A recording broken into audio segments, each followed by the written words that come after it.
Ladies and gentlemen, welcome inside the booth here at Paul Angelo Russo Stadium on an absolute gorgeous Friday night here in Towson, Maryland, before the varsity football matchup between the Archbishop Curley Friars and your Calvert Hall Cardinals. What's up, everyone? My name is Caleb Stein, and I'm joined up in here the booth with Owen Cox.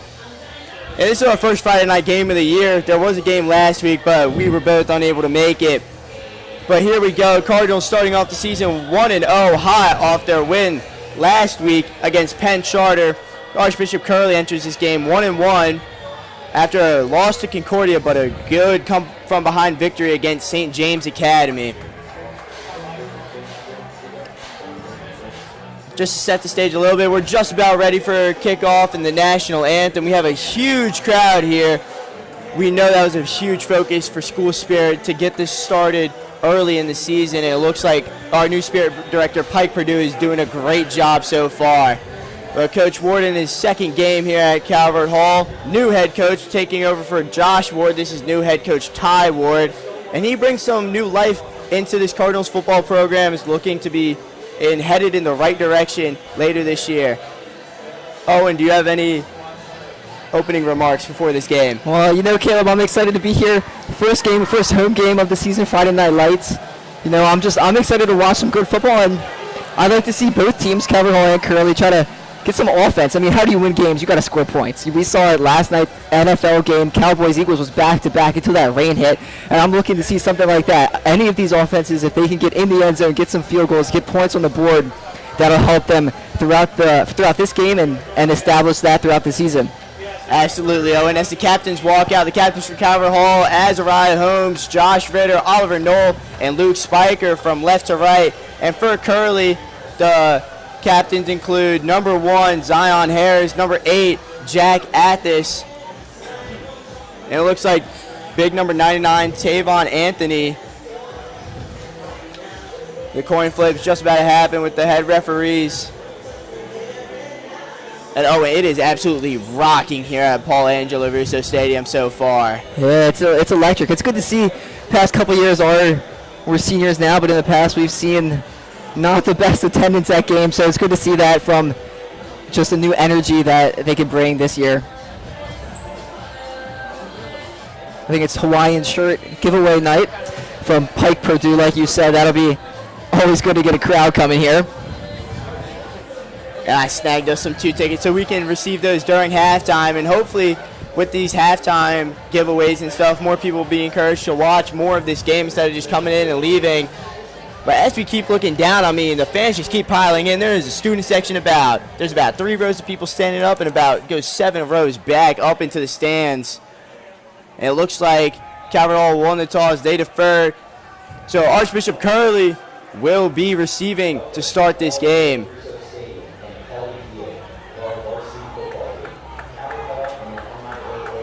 Spiker and Knoll are super hyped up as they come back to the sidelines, and we're just about set for kickoff here. Some players to look for Calvert Hall on the offensive side at least go the quarterback Oliver Knoll, 3-star. He's a junior, second year here at Calvert Hall. First year as the full-time starter. He did get some reps last year, but did not finish off the year as the number 1 guy.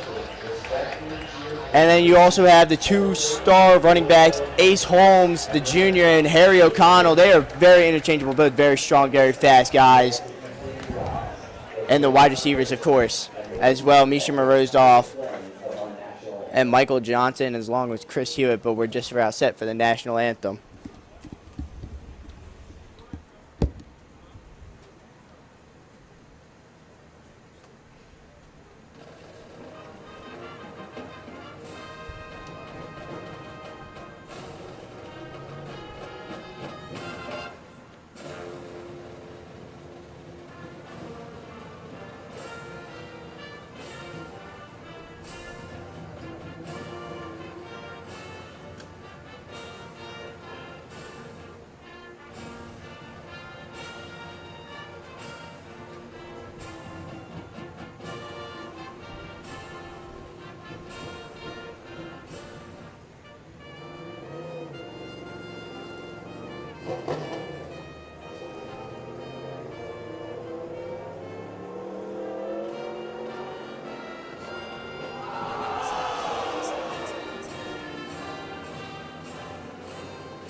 Our beautiful nation being honored with that great rendition from our Calvert Hall Marching Band, and that just means one more thing. It is kickoff time here at Russo Stadium. Both sides of the stands are hyped. To my left, all the Calvert Hall fans, including the deep student section, and to my right, all the Curley fans, and they even brought a student section of their own, as we're just about ready with the beautiful sunset over the trees in the horizon looking down upon us, and it is absolute perfect weather for football. Everybody's excited. The fans, the players, us up here in the booth. I mean, you couldn't really ask for a better day, a better Friday night lights.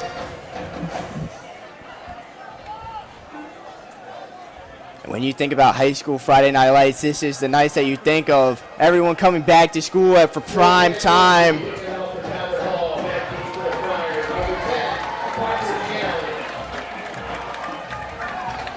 Number 88, Cole Kantorski, a baseball guy, is kicking off for the Cardinals. Number 10, Parker Janelli, back deep for Curley, and he's going to receive this on the goal line, and he's going to take this out. He's got some good blocking, but Calvert Hall comes in with a big hit.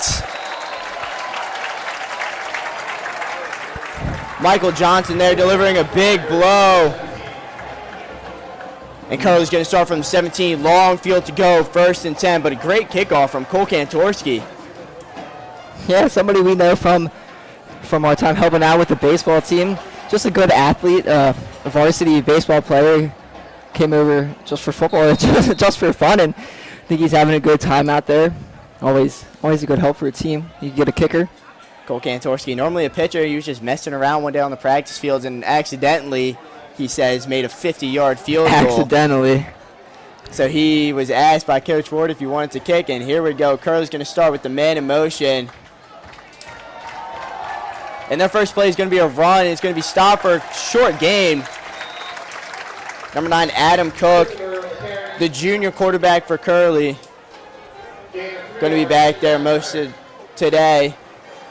Yeah, trying to set the tone of the game early, get some quick yards, but what you really don't want to do is have a quick 3-and-out.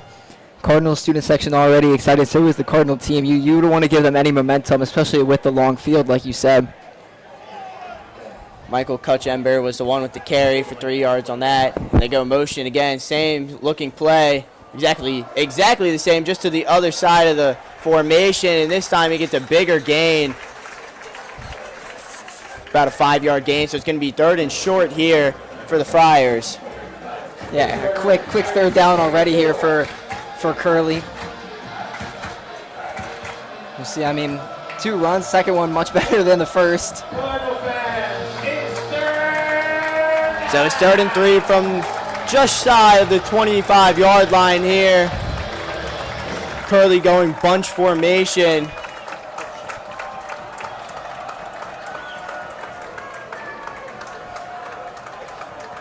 Cook standing in the shotgun, trying to draw the Cardinals defense offside.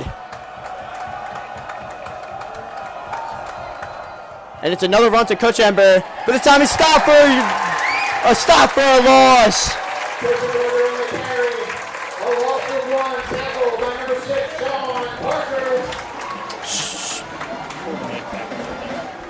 Just nothing happening there on Curley for that drive, and momentum already going the Cardinals' way. They couldn't really establish the run on those 3 plays. I mean, you kind of thought it was going to be a run on 3rd and 3. The senior linebacker, Sean Parker, making the tackle. Luke Spiker also in there, and big number 94, Tony Knotts. Yeah, Spiker's somebody they like as a middle linebacker, basically, for this Cardinal team. Like we said, a captain early on here in this senior season for him. So Curley's going to punt it away, and he just gets it off, but it's not really that good of a punt. It's going to take a Cardinal bounce backwards out of bounds, and they're going to have great field position to start this drive. This quarterback Oliver Knoll leads the team out onto the field. When I asked Coach Ward about Oliver Knoll when we were watching at the BMW together, he's like, yes, he's the best leader on this team. I have full trust in him to run this offense. And you just love to hear that from a coach about a relatively young guy, and he doesn't have that much experience in this system, but Oliver Knoll, 3-star, will be looking to dot up this Curley defense. Yeah, and the new Coach Ward looking for something that the old Coach Ward didn't really have, and that was a pristine, strong passing attack. And Noel obviously is going to be at the center of that, and they need him to live up to that 3-star, live up to his potential. Yeah, and he gets a first run to Azariah Holmes, but he gets hit right at the line of scrimmage, so it's going to be 2nd and 10 from there. Number 32, Jaden Wantland, the linebacker for Curley. His helmet came off after delivering that hit. But, I mean, for Calvert Hall, you'll see a lot of spread out offenses, more than what we've seen. Sometimes they'll run 2 backs, but both can be used as wide receivers. Both have passing experience in this offense as well. And Knowles this time is going to hand it off to Harry O'Connell. He's going to get through the middle, and he's going to hit the outside. And Harry O'Connell is going to go all the way. Touchdown, Cardinals. Harry O'Connell, I mean, he was practically untouched. Just found a hole and shot and burst right through it. I mean, man, oh man, that's what you want to see out of your running back here on this game against the Friars. I mean, his speed just took him right through it. I mean, once he got to that second level, Curley had no chance. Cardinals get out to an early lead here. Harrison O'Connell, the faster of the 2 backs, but both are just as good. And now Eric Petrino, the junior, is going to come up for the extra point. And it is good. So the Cardinals take a 7-0 lead.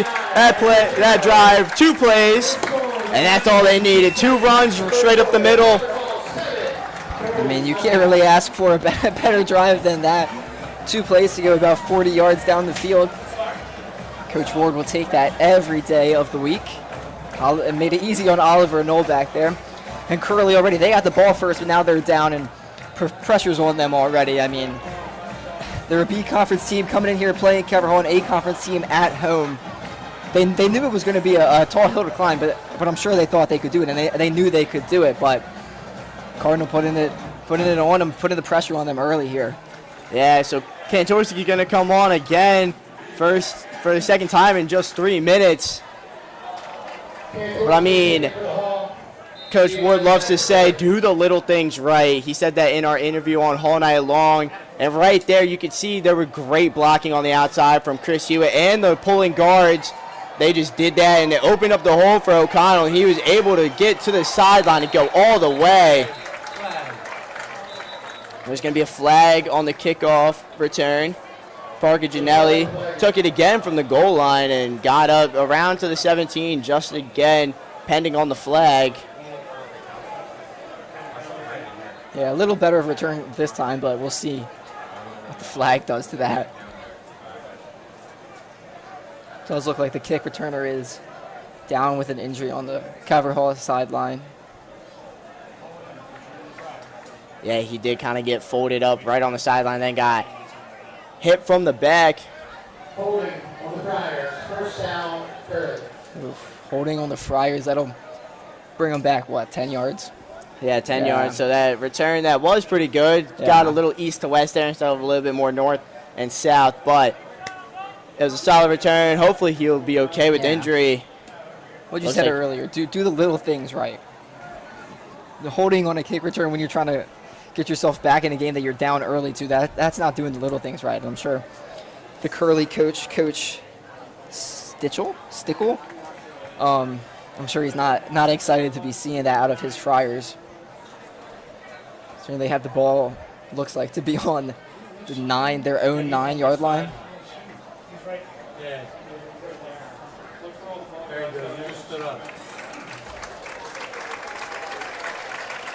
There he goes. Kick returner for the Friars, Parker Gianelli, up and walking back over to the Friars sideline.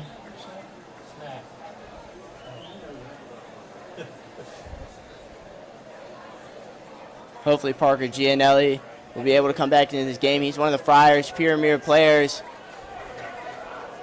Yeah, senior plays strong safety, wide receiver, and he's, like we just saw, he's their kick returner, so big loss. You basically lose one player at 3 positions there for the Friars. So now they're going to start their drive at the 9-yard line instead of the 19. So the junior Adam Cook's going to stand back. Again, Kutchember, that's what we'll go with. That. Standing in the backfield again. He's going to touch the ball for the 4th time. And another small game for the Friars. I mean, the Cardinals' run defense has just been collapsing through the gaps. Gainer 2, tackle play by Jaden Falcon. Second down. Jaden Falcon on the tackle, senior linebacker for the Cardinals. He was on varsity at least last year. He's been on varsity for 3 years after 1 year on fresh off with me. That was a fun time with him. Absolute vibrant guy in the locker room, a very vocal leader on the team as well. Has had some injury problems, but looks strong and will be back. He's wearing number 5 straight in the middle of that defense right now. With Luke Spiker lined up on the outside in coverage of the tight ends. And that's where it's going to, but it was just overthrown. Yeah, first pass of the day for either teams. Sails a little bit. Looked like he was just going for a running back out in the flat. Had blockers ahead, just could not bring in the high pass. And now, again, another third down. This time a 3rd and long for the Friars. Now, if you're Curley here, you got to get some yards. You do not want to be punting out of the Cardinals' end zone, especially with that student section right there. Yeah, and with the last punt only going 30 yards, if that, you really don't want to be punting from your own end zone. So they spread them out a little bit more. They got 2 tight ends in and Coach Ember with the 2 wide receivers split out far. And he's going to take a drop, and he's going to take a shot down the field. And this one also just off the fingertips. That was a beautiful thrown ball from Adam Cook. Just a little bit out of reach of his targeted receiver. Yeah. So it's going to be another 3 and out for the Cardinals defense. Yeah, good pass. Looks like he threw it about 40 yards in the air downfield. It was a good spiral. Might have been a little far on the side, a little bit out of bounds, but it was good coverage. And the receiver, he looked gassed trying to catch up to that ball and didn't really have a chance. It was just a little overthrown there. So Calvert Hall, I mean, great field position. They will have great field position. So yeah, now the punter Aiden Palinkas. Looks like there's another flag on the play, and this one's just going to be a line drive punt. Fielded, though. Fielded by number 8 this time, Tyree Stanley, the junior DB. Looks like the flag is, if my guess, when the flag was thrown, has to be false start on Curley. Yeah. Illegal formation. Thank you.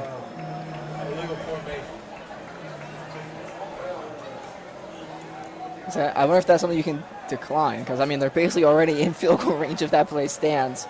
They have declined. Yeah.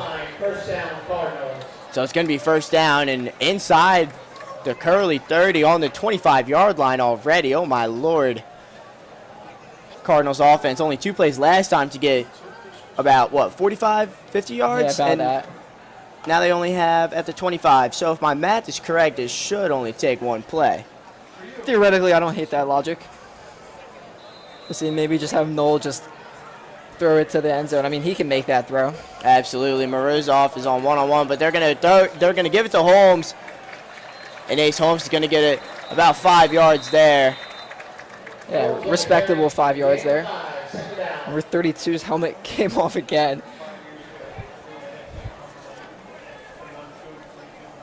Man, Wantland has got to have to tighten that chin strap a little bit tighter. I have to reset the game clock for that one. Now it's 2nd and 5 for the Cardinals.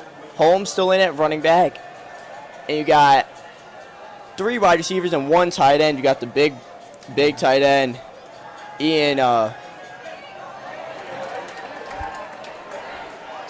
Schrader, and he was the one that ended up making the catch. Didn't get tackled, but started running backwards, so forward progress was ruled dead.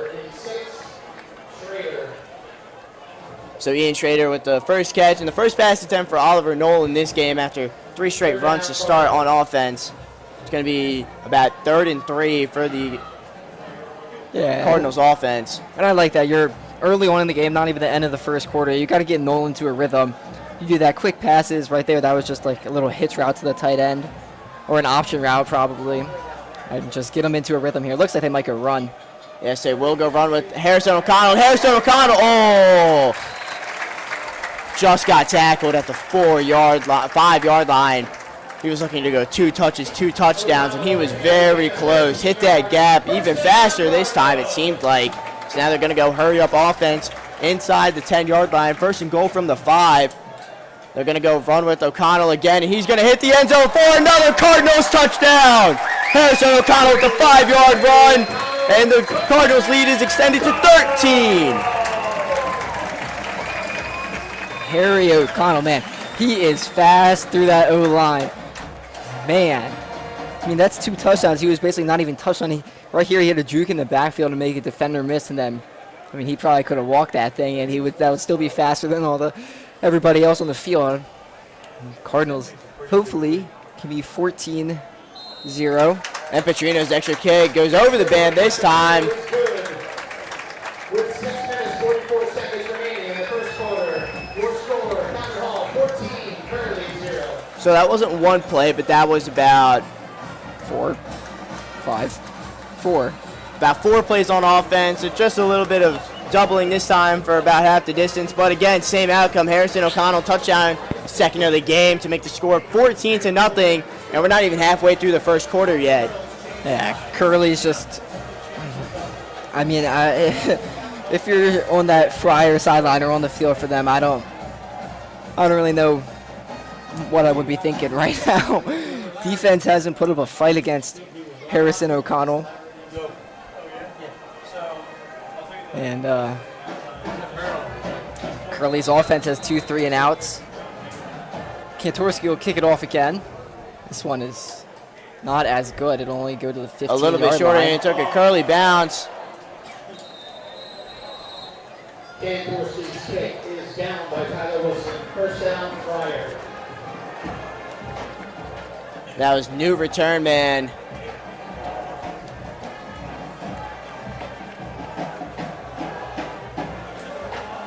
That was a little bit dangerous after it took that bounce forward. It looked like Cardinals could have recovered, as it would have been far enough for an onside kick, if you wanted to call it that. But Curley lucky to fall in, and now they have their best field position of the day at the 20-yard line. That's kind of scary to hear that. That's their best field position of the day. So what they... Curley might have to adjust a couple of things after the runs have not been working as well, but they do have a big old line. They're going in motion, same as the first 2 plays, but now they're going jet option. Oh my Lord! Cook had his man, Zion Harris. He was wide open, running down the seam. Great play call, great play design. Zion Harris, defensive end and tight end, just couldn't bring it in, bounced right off his fingertips. So that would have been a big play. I mean, he could have been off to the races there for Curley, but instead just ends up as an incomplete pass. Box score doesn't highlight how impactful that play could have been for the Friars here. Jordan Hicks, the DB, got very lucky there, and there was no safety playing back there, so that could have been an absolute huge gain. In motion again, and then they run it, and he's going to get tackled for a big loss. Number 76, Tristan Moody on the D-line, making that tackle for loss. Yeah, they try to do that same motion with the receiver across the field. Try to get, I guess, Cabral to think it would be the same pass play and then go with the run this time. Once again, that did not work. Moody was right there to gobble him up, and he was not going anywhere. It's now 3rd and 16 for the Friars. Jamal O'Neal, the sophomore, has been the one in motion constantly. They've faked the jet handoff 2 times. One time for the pass that was dropped by Harris, and then the run that got taken for a loss of 6 yards. So now Cook's going to have to throw the ball, and he's going to throw it deep down the field again. And this time he misses his target. He was going for O'Neal. Yeah, not even. Covered heavily by Tyler Wiggins, the junior DB. So it's another 3-and-out for the Curley offense. Yeah, pass wasn't even catchable. And the Curley receiver 44 had been running across the field in the previous 2 plays. He was probably too gassed to even get to that one. So once again, Curley punter's punting from right on the edge of his end zone, but definitely within his own 5-yard line for probably the 3rd time today. So Palinkas is going to kick from his own goal line. This is a much better punt for him. but it's going to just land out of bounds. And the ref is going to spot it, marked out of bounds at the 41-yard line. First down, Cardinals. I mean, Calvert Hall hasn't even had the ball on their side of the 50. Yeah. Which is insane. They've thrown one pass for 3 yards. Other than that, it's just been the two backs taking it, mostly Harry O'Connell, for this Cardinal offense. And the defense has made it easy for them.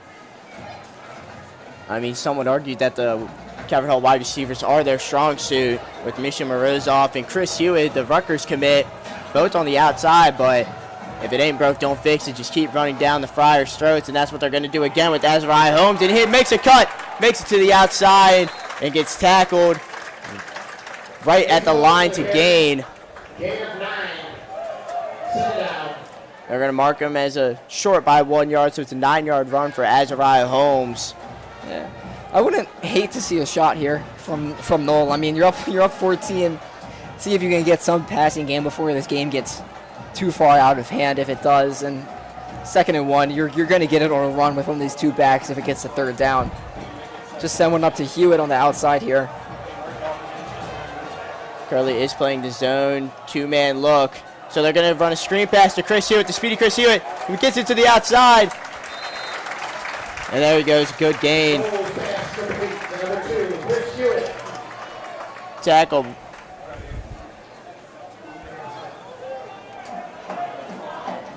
Cody Rice, the senior linebacker, making that tackle on Hewitt, and that's a solid little pass play. It wasn't quite the shot, but with the speed of Hewitt, a screen pass sometimes like that can work. Hey, if it works, it works. I'm sure we'll say his name a lot tonight and throughout the season. 4-star Chris Hewitt, like you said, committed to Rutgers, plays both sides of the ball, a corner on defense and obviously a wide out on offense. Now they give the ball to Atlas Gorham. No, they fake it. Oliver Knoll's going to get outside, and he's going to go all the way to the 1-yard line where he started his slide. His knee went down before he crossed the goal line. 18 yards. First down, Cardinals. That was an absolute stellar option play. Yeah, it looked like just this, I mean, not simple, but it looked like an RPO there. Noel's just going to read the field with his eyes. Great decision by him to keep it from the running back and then to not force a throw and take it himself to get the offense like 15 yards. Sadly, though, it looks like a flag on the play. Holding against the Cardinals. It's just going to be holding on the Calvert Hall offense. He's going to take this big run from Knoll away. Yeah, and he kind of took a hit there on his like pseudo slide at the end there. So kind of stinks. He did that for no reason basically. But still, part of me wanted to see him just blow his head and get straight into the end zone. I thought he was going to dive, and I was like, uh-oh. It looked like they're going to call it from the spot of the penalty, and it was down the field more. So Cardinals offense is still in good position. It was still a first down run from Oliver Knoll. Yeah, so still a very, very productive play. Still first down, I believe, 1st and 5. 1st and 5 from the 14. It's like a new running back in the backfield for the Cardinals. Atlas Gore, who I thought had the ball in the last play. Okay, now they actually give it to him, and he hits the middle, and he gets outside, and Atlas Gore with the 3rd Cardinals rushing touchdown of the game.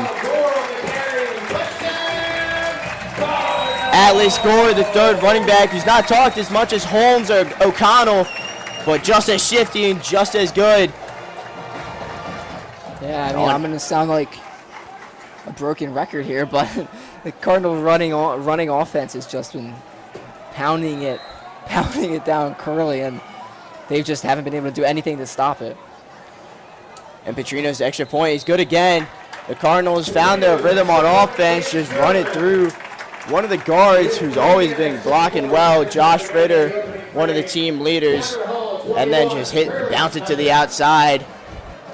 These Calvert Hall running backs are faster than everyone else on the field so far, it looks like, and the Curly Friars have no stop on them. Yeah, I mean, how long are quarters? 12 minutes. So we're not even 9 minutes into the game, and Calvert Hall has scored 21 points to 0, plus they did not start with the ball. That's crazy. That's crazy. First love.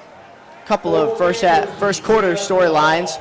Cardinals average starting field position, 35-yard line. And 3 rushing touchdowns, 2 by O'Connell and 1 by Atlas Gore. And Kantorski's kickoff is going to be fielded again.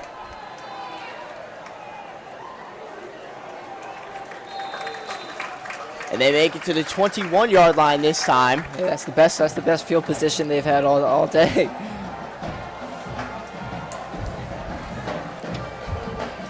Cardinals student section continuing to just expand while Curley's makeshift looks like whiteout over there is not making as much noise as you'd hope they would be if you're a Curley fan.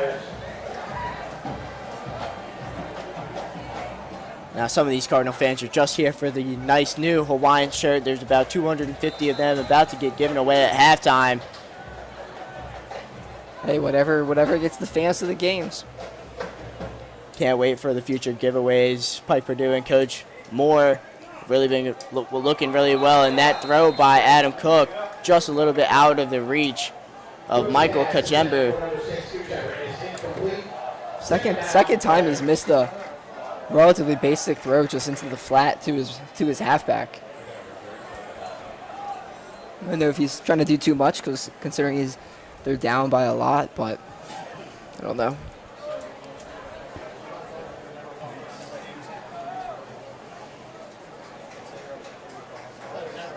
And it looks like the ref has picked up the flag. Yeah, if you're Adam Cook, you are just a junior, but it's got to be a little bit of jitters. This is your first real big opponent of the year. Like I said earlier, they're playing up a conference in this game. And the Friars are going to take a timeout, talk this over, try to settle down Cook a little bit more. His throws have not looked bad, just a little bit off target. Yeah, I mean, looks like he has a good arm, good ball path, just not been exactly on the hands of his receivers. I mean, they've all been in the area, but nothing really working for their air attack. But this Calvert Hall defense has surely been the story of the game, because they say defense wins championships, and I say defense gets you field position. Yeah, I mean, that's been the story of today's game. And, I mean, that's what they say. Defense is so important because it can fuel your offense. I'm sure, I think if the Cardinal offense had the ball at the 20, they wouldn't really be, at their own 20, they wouldn't be having that many issues. But when they can get it at their opponent's 35, I mean, it makes it so much easier. They have so many more options, so much more potential to easily move that ball into the red zone, into the end zone. Guys like Tony Knotts and Dylan Hardy really just making their presence known up on the D-line, and the linebackers Jaden Falcon and Luke Spiker. Spiker's coming off the edge, but he's tackled. And the running back Kachember is tackled by number 26, Xavier Melvin. He got in there super quick. And it's a loss of 3 on that play, so it's 3rd down and 13. Another 3rd and long for this Friars offense.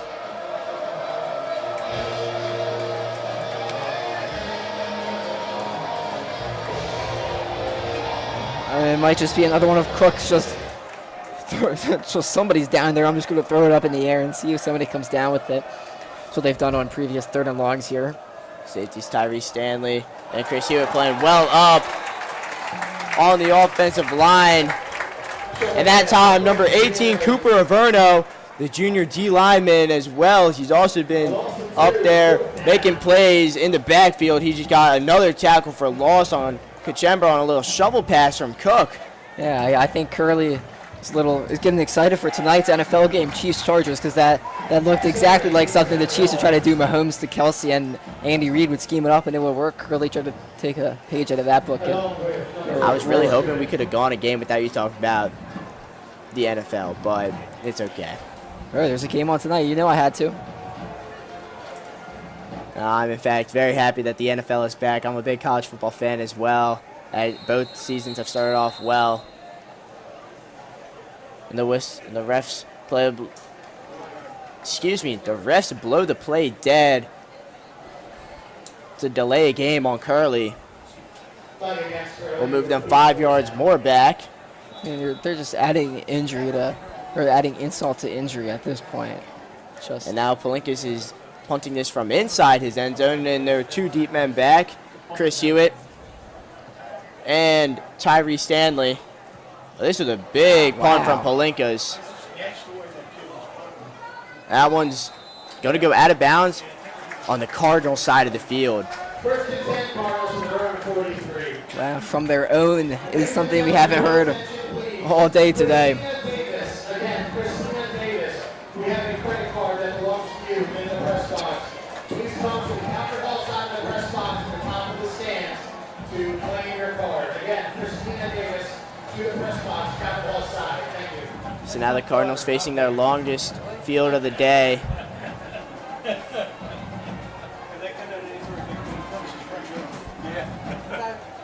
And a little bit different formation now. They go 3 wide receivers, 2 running backs, but Harry O'Connell is lined up in the slot as the H-man. Misha Morozov on the outside. And Oliver Nolan, Azrai Holmes is in the backfield. And Nolan is going to dump it off, it looks like. It looks like a little bit of miscommunication between him and Michael Johnson. Michael Johnson is still running up the field, and Nolan just had to get rid of it. Yeah, Curley pressure there, something. I mean, they actually got in the backfield to stop a quarterback or running back, something we really haven't seen at all in the first 3 possessions for the Cardinals. I mean, that's what they have to do. Their defense is going to stop here, give the offense a little bit better field position. It could go a long way just getting anything going the Friars' way, any momentum. Timeout. Coach Ward's a little unhappy right now. Wants to call timeout. Cardinals, they're first. Talking over with his offense. He's like, what are you guys doing? We've been calling the play. They have 2 guys on the sideline doing the same hand motion. Sometimes in college you'll see different guys in different colored shirts doing different things, trying to throw out the defense. But no, 2 guys, white shirts, black pants, doing the exact same hand motions. Coach Ward's like, I'm laying this out here. Yeah. I don't know what It's you like, guys don't understand. We're only up 21-0. But it's good to see from a coach. I mean, you are up 21-0 in the first quarter. You don't let your guys just go out there and slack it off. Don't let them make simple mistakes, because that's going to come back and bite you later on in the season. You want to see them getting fundamentals, getting stuff down, and it's good to do it in a game situation against whoever the opponent may be. Do the little things. Understand the plays when they're first being called. And luckily for the Cardinals, I haven't seen any major bad penalties from them so far. It's been really solid all around. The run game's been strong. The pass game, a little bit to be determined. Only two pass attempts in this game so far. Now they go a little bit more bunch formation, and O'Connell's going. They pitch it off to Holmes, and Holmes finds a little gap, and he gets a nice gain of 4 to 5 yards. It is not 6 to 7, Owen. So it's going to be 3rd down for the Cardinals offense. Correction, 3rd down. This is the second 3rd down. That sounds right. Maybe not. I think that is right. I think so. Second 3rd down they faced. Yes. And they're still at their own 48-yard line. I mean, really, this could be, I mean, I know it sounds kind of trivial, but this could be a really big stop for Curley. So they might just run it twice, though, to be honest. 2 guys in the backfield, hand it off to none of them, and they hit the slant route, and Chris Hewitt just drops the ball. Yeah, not something you expect to see. Noel threw a dart, maybe a little too much on it, but it was right on the money, and Hewitt couldn't corral it. Looks like the Cardinals might leave their offense out there for this 4th and 5. I mean, they had a good look. 3rd down, here they come off. No, they're going to do the quick switch. I mean, that play, that was a 1st down play right there. Fake the handoff. Yeah, it worked. Everybody thought they were going to run. I mean, I thought they were going to run it. And then Hewitt found a gap in the defense and couldn't bring it in. So the punter, Jaden DeCastro, on for the first time today. And he's going to barely get it off over the line. It's going to take a small little bounce, but it's going to keep rolling down all the way to the 24-yard line of the Calvert Hall side of the field, and that's where Curley's going to start. Looked like it might have gotten tipped, but as part of that, looks like they ran into Jaden DeCastro. So Calvert Hall offense is going to go back out on the field. Roughing the punter. Yes, you you cannot touch the kickers, you cannot touch the punters, and you cannot touch the quarterbacks. Those are the biggest rules. And some of the most costly penalties, honestly, too. Roughing the quarterbacks, and when you see running into the kicker, really just kills the momentum. It gives the offense a second chance. Yeah, I mean, that's massive. Just to, the Cardinals, that was their first stop. Curley, I mean, they were going to get momentum, get their first stop, and then huge penalty, very costly, and brings the Cardinal offense back out there. First and 10, Calvert Hall.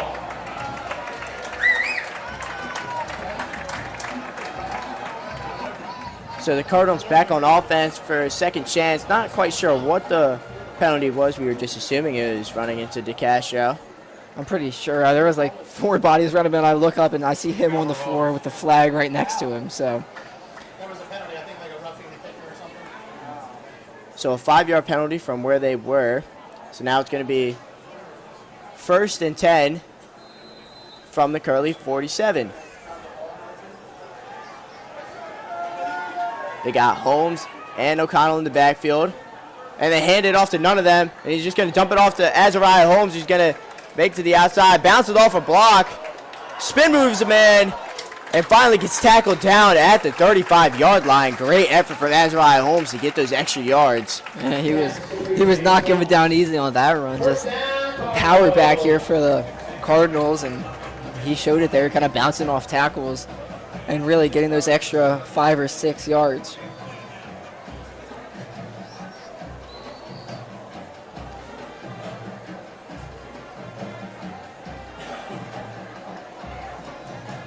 Coach is calling these plays, look a little hyped. They look like they have their, maybe they're going to take a shot here. They go for 4 wideouts, and the running back O'Connell is in motion. It's going to be a false start on the right tackle for Calvert Hall. False start on the Cardinals. Simple mistakes like those are ones you got to get on this game before you get an A-conference MIAA play. I mean, no reason to be false starting there, and I mean, no reason to be false starting ever, but it's something like we're saying, the little things. That's something you got to fine-tune and get working before you start going into actual A-conference play. You have Marozov at the bottom of your screen, Johnson and Hugh at the top. O'Connell meets them in motion. They go a little trips, but then Oliver Knoll gets taken down back at the 50. Curley sent all-out pressure there. I mean, all-out pressure. Yeah, it looked like Curley knew what was happening. We watched all 4 Cardinal pass catchers run down the field on go routes and posts, and just they were probably all 20 yards downfield, and Noel was waiting for those routes to develop. When that blitz comes, he doesn't have time to get it out quick. So the first quarter finally comes to a close after around 40 minutes of play. Cardinals up 21-0. And they'll face a long 2nd and 25 from the 50 when we come back.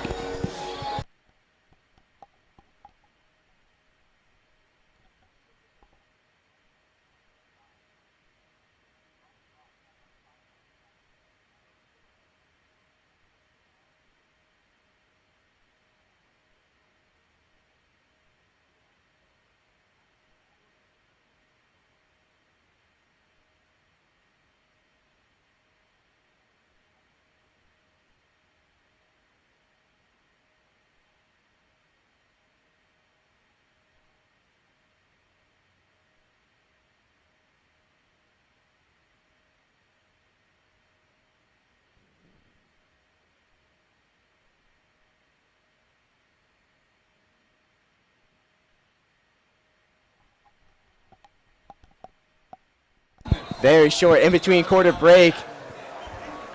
Owen Cox and I caught a little bit off guard.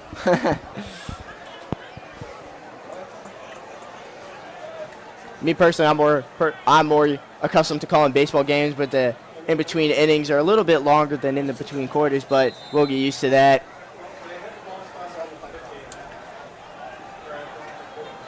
So now they flip the field, and Noel is going to have to dump it off to Holmes, and he's going to get rocked right at the line of scrimmage. He just got swallowed up on, looks like, I guess, a screenplay out to the right. That was number 2, Jaden Watlin, who just snuffed that out from the beginning. His helmet did not come off this time. And now the Cardinals have a 3rd and 23. I wonder what Coach Ward has up his sleeve. He's got to get all the way down to about the 25-yard line. Thank you.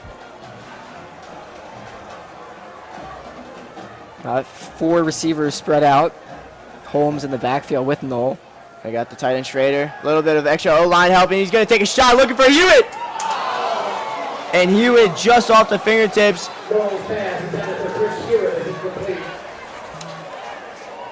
Number 42, Tyler Wilson, was covering him very tightly. They were both a little bit hand fighting down the field. That was an absolutely beautiful ball from Knoll, but it's just out of the reach. Yeah. Hewitt couldn't bring it in with just one hand. To be honest, I thought that was DPI. I thought he was holding. I thought he was holding onto the jersey. But I don't know. Maybe it's not catchable if it's a little far out of his reach. So now Jaden Casher on for the first real punt. Yeah, this punt's a much better spiral. And it's going to be fair caught right at the 12-yard line. Curley will have 17-yard line, first down, Friars. good sign for Curley. The return man there was Parker Gianelli, so he's back after a little bit of an injury break. So Adam Cook and the Friars offense will have to start from the 12-yard line. No, excuse me, the 17-yard line. Still not good. Still not that great. 83 yards to go for the first Friars score of the day.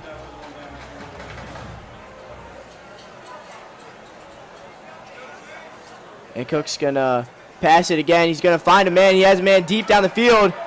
And this one is hauled in for the first big Curley play of the day. It's number 18, Xavier Duvall.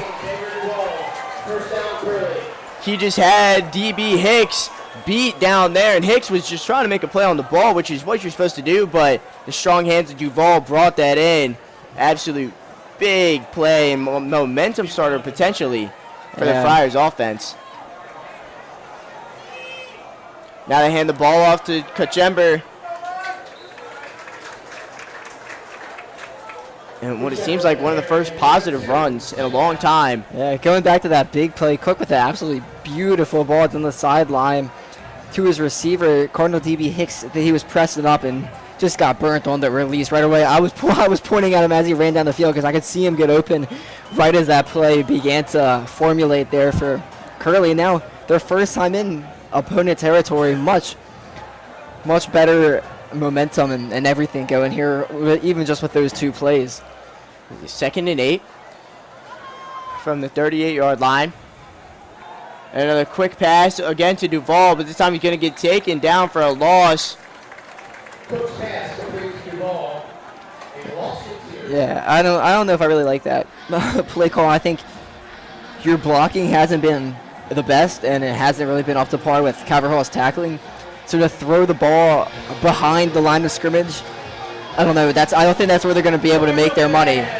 It's 3rd down. Calvert Hall student section getting loud for this 3rd down.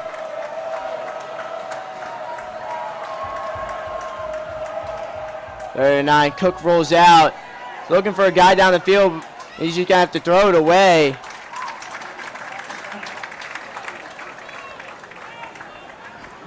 I'm not going to lie, Owen. I wasn't seeing much on that side of the field. Yeah, I was thinking the same thing. I was just sitting here thinking, like, you having him roll out right. And it looked like the receivers were either middle of the field or left side of the field. The So, receiver looked like I don't know. The receiver lined up on the outside looked like he was running more of a post route. Yeah. Nobody looked like they were coming to help him out. And, Yeah. And you would think on a role play like that, you want somebody coming across the field to him, not going deep to the middle of the field. You never want to throw the ball across the field, especially you don't want to throw it like across your body, even though that is your strong cross-body, side as a feet on quarterback. set. So Palinka's coming back in for another punt. This one's going to be a better punt, but it's going to be fielded by Hewitt. And he didn't call for the fair catch, and he's going to go.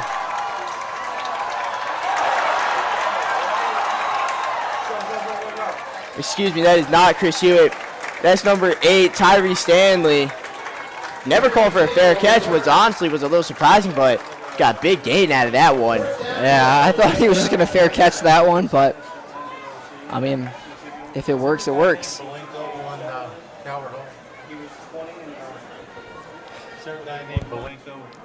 So we'll see the Cardinals now.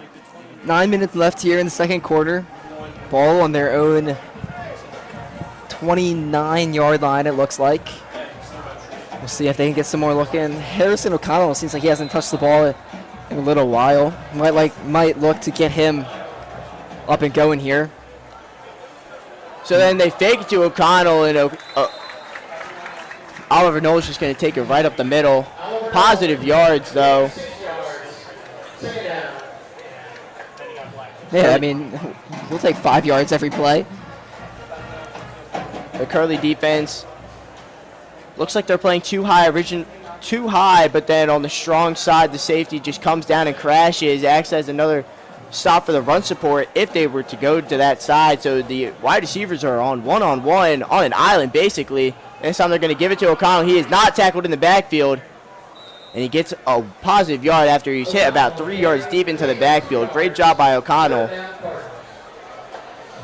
Yeah, good job just to get any yards, but I mean, back to what you were saying, they're playing pretty close. They got a relatively stacked box. Besides, obviously, they got their corners on their receivers. If Calvert Hall has to show them they can throw the ball downfield, there's no need for them to move 2 safeties back downfield. So they can get one deep with another safety in the box, and that's what's helping them stop the run, I think, on these past 2 drives. Now here's a little formation we have not seen before. Only 2 wide receivers on the field. That's Amar Lanier and Misha Morozov. But then you have 3 running backs. You have Atlas, you have Holmes, and you have O'Connell, who's the guy deep, and he was the one that gets the ball, and he's going to run for Calvert Hall first down. O'Connell to carry. First down, Cardinals. And there's going to be an injury on the field. Jack Athis a little bit slow to get up. Star player for the Friars, plays both sides of the ball really well. In the game against Concordia, I believe he had 2 touchdowns receiving, plus 11 tackles on defense. So now Calvert Hall going back to their more 4 wide set, still with O'Connell in the game as receiver. Tall receiver on the far end, number 19. Amar Lanier, the sophomore, at the top of your screen. Morozov at the bottom, and then the 2 slot receivers go Michael Johnson and O'Connell. And it's a quick pass from Knoll. It's a little bit short. Maybe it was tipped at the line. Not quite sure what happened there. That was intended for Michael Johnson, but could not quite get it there. Quick hitting pass. Yeah, Knoll really hasn't been able to get much coming through the air at all this game. Yeah, the one good pass to Hewitt that was dropped. Other than that, it's been 2 short completions and a bunch of incompletions. Just really not much. But the running game has been doing so good. But if Curley, again, like if they start playing up closer to the line, you got to get that air raid going. Ian Schrader now in the ball game, and Chris Hewitt's at the top of your screen, and Coach Ford's going to call timeout again.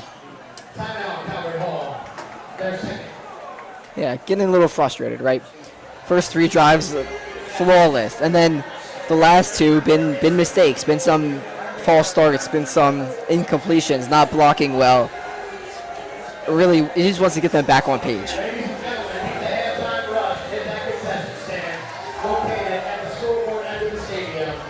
We're serving hot We're at the 7-minute mark here. Go ahead above. We've played about 5 minutes in the second quarter. Calvert Hall still up 21-0, have not scored since their 3rd drive on offense. Yeah, I mean, I would start throwing the ball a little further downfield. And even if it doesn't work, it could still be beneficial. See, when the Friars defense knows that you're probably going to run the ball, they're going to load the box. If you can just spread out the defense a little bit more, get them on their toes, you'll have more big plays on both the offense for the pass game and the run game. And they're going to send Hewitt in motion, and they're going to do a fake toss to Hewitt and a quick little toss to Holmes. That was a great play design. With the little Mahomie. All right, I can't. Just, again, a shovel pass.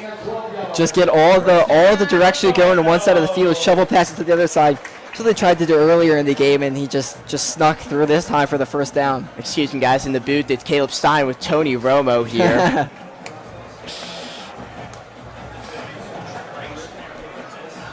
But that was a very good play call from the Cardinals offense. You had Hewitt in motion. It looked like it was going to go to him, but Holmes just lined up right behind the left tackle. Now they're going to give a standard handoff to him, and he's going to hit the middle, and he's going to hit the gap, and he's going to go.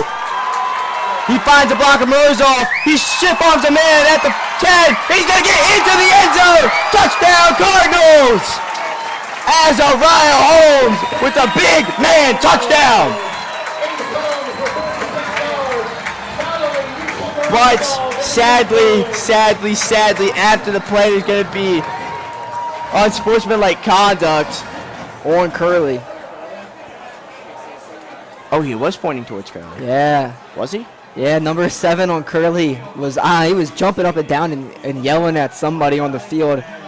Emotions getting a little high when you're going to be down 28-0. Holmes just did not want to go down. I mean, looks like what about Amarian Hampton's going to be doing for my fantasy team tonight. It was just, I don't know, just the effort there. Big stiff arm, and he had a blocker.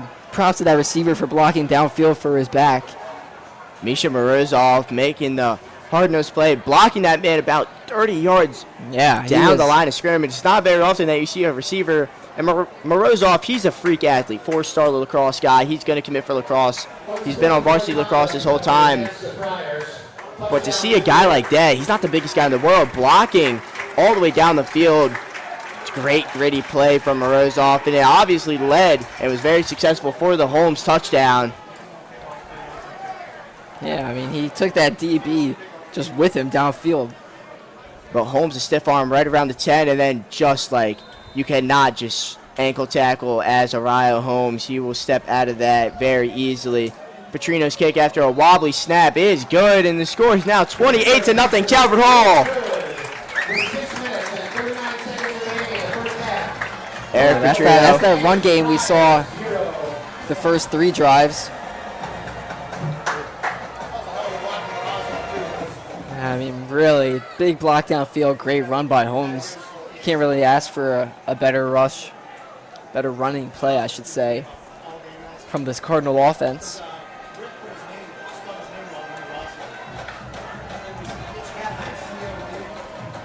And because of the penalty, the kickoff's going to be at the 45-yard line of Curley. Normally it's kicked from the 40 of Calvert Hall, but for the 15-yard penalty after the touchdown, some unsportsmanlike.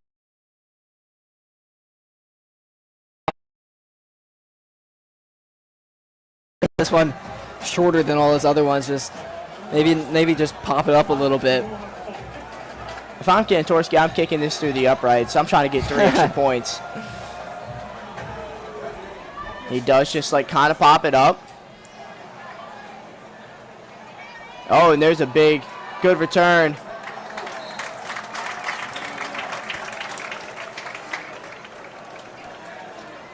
Parker Gianelli with the turn as best as he can from the goal line when the Cardinals special units team is about 40 yards down the field already.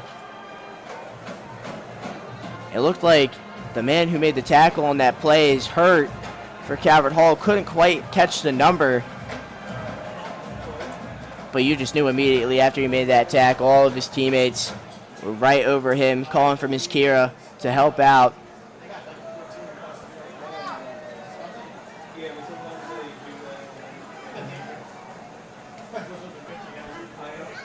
Miss Kira and Mr. Zinn, part of our absolutely phenomenal athletic training. Yeah. You hate to see them come onto the field.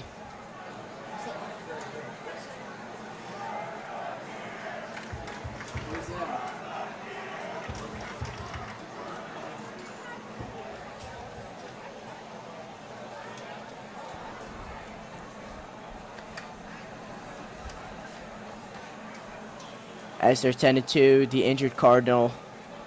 Owen, it's about 6 minutes to kick off in Sao Paulo, Brazil. What are you looking for in that game against the Chiefs and the Chargers? Lots of fantasy points. Me too, man. Me too.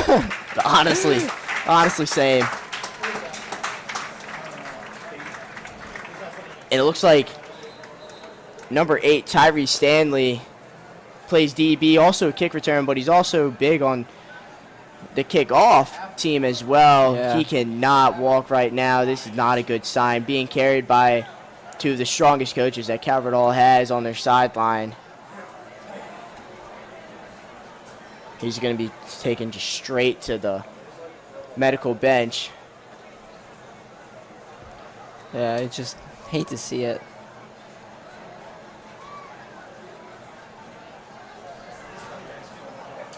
Hopefully Tyree Stanley will get back healthy soon, and that's a big, I would say big run, but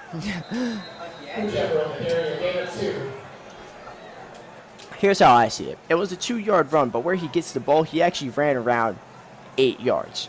So it looks like he's running a lot more than he does until he gets to the line of scrimmage, but then once he gets there, the Calvert Hall defense is ready to just swarm. And now it looks like number 58 of Curley is down. Maybe it's 56, Braylon Bradford, the junior.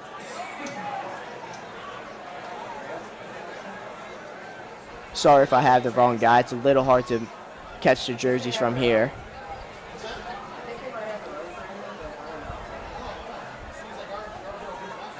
But with the trainers currently attending to Tyree Stanley, the coaches of Curley are going to have to attend to the Friar, who is down.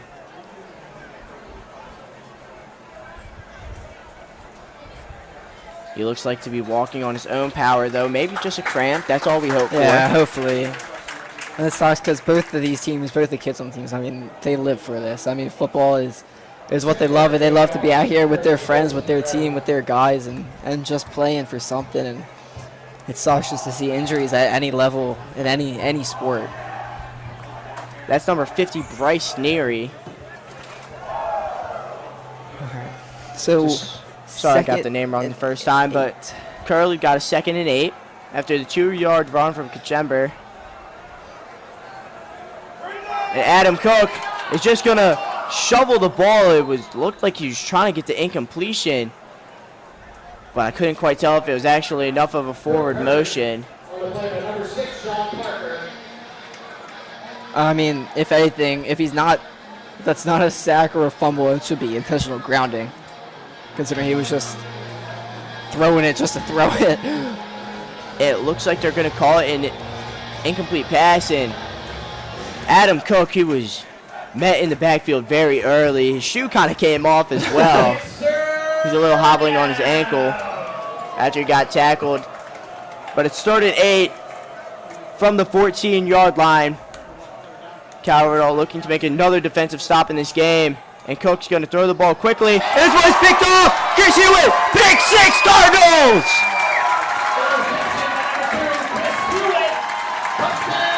Chris Hewitt, the safety, also wide receiver. Started off wide receiver, and then as he kept playing here at Calvert Hall, got switched to defense. Got the pick 6. And was walked into the end zone to make the score 34-0 with still more than 5.5 minutes left in this second quarter.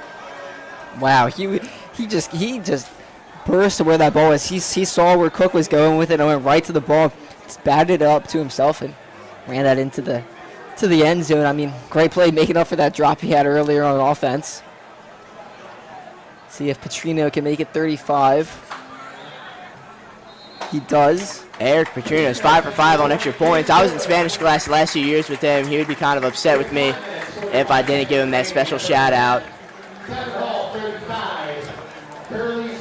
Yeah, Hewitt, that's the type of playmaker and playmaking ability he brings to Calvert Hall and offense and defense. Somebody who can make plays on the ball and make things happen when not much else is going on. I thought Cook was going to have a completion there, the way he had time in the pocket, set his feet, threw a hard pass, but definitely did not go his way. So we should have. So we're at a running clock now, I believe. I think the running clock rule is 35 points after halftime. Okay. I think that's what it is. So as of now, we would start halftime with a running clock. All 12 minutes will just be played out. If you're Calvert Hall, this is what you were kind of expecting against a B conference opponent in Curley. No disrespect to Curley at all. They've had some good games this season so far. But the difference between A conference and B conference, it is quite noticeable in all sports in the MIAA. And I mean, there's a reason they have them split up, and that's because some schools get better talent. Calvert Hall is a pretty big school. They have kids who come and are just very good at football. I mean, it's what it is. The A conference teams are generally able to get better talents to their teams, and Curley's a very good B conference program. They always compete in there, and I'm sure they will again this year. But back to Calvert Hall. This is some of the best performances I've seen from Calvert Hall in a long time. B conference opponent or not, the way that the offense is humming and the defense is just flying to the ball. And the kicking. The kicking has never been high school kickers. We talk about college kickers a lot, but like high school kickers as well. It looks like, I mean, they're just struggling to get the ball back to the line of scrimmage here. Jamal O'Neal finally gets his handoff on the jet sweep.